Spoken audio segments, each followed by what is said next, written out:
Suppose कीजिए ये एक बुक और इसके किसी भी एक चैप्टर को पढ़े बिना मैं सीधा उसके क्वेश्चन आंसर लर्न करने लग जाऊं तो मैं वो याद नहीं कर पाऊंगी।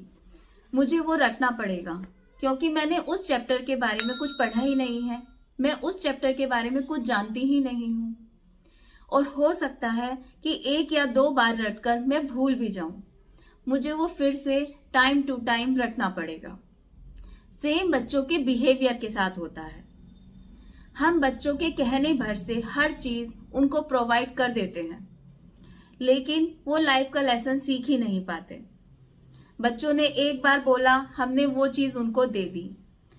बच्चे अपने दिमाग में वो चीज क्वेश्चन आंसर रटने की तरह बैठा चुके होते हैं कि एक बार कहने से ही सब चीजें मिल जाती हैं।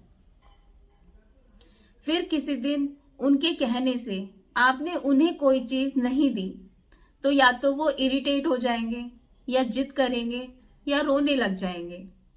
तो आप उन्हें डांटकर या मारकर चुप करेंगे, जबकि ये कोई सॉल्यूशन होता ही नहीं है। होना ये चाहिए कि अगर आपने वो चैप्टर पढ़ा होता तो आपको रटने की जरूरत नहीं पड़ती।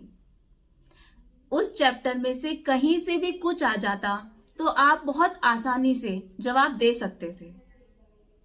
ठीक वैसे ही अगर आपने बच्चों को जब वो चीज दे रहे थे साथ साथ उसकी वैल्यू, वो चीज कैसे आई, कितना टाइम लगा जब आपने मेहनत करके वो रुपए इकट्ठे किए जिससे वो चीज आई, इसके बारे में सिखाया होता तो ये नौबत नहीं आती।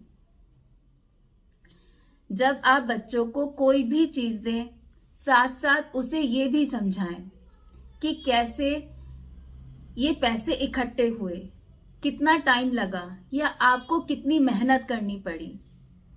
1 या 2 बार में बच्चों को समझ नहीं आएगा, लेकिन हाँ, कुछ टाइम बाद बच्चे धीरे धीरे ये सीखने लगेंगे कि हर चीज की अपनी एक वैल्यू होती है। माँ बाप बच्चों के पहले टीचर होते हैं। ये उन पर डिपेंड करता है कि वो कितने प्यार से, बिना डांटे और बिना मारे, प्यार से समझाकर बच्चों को चीजों की वैल्यू करना सिखाएं।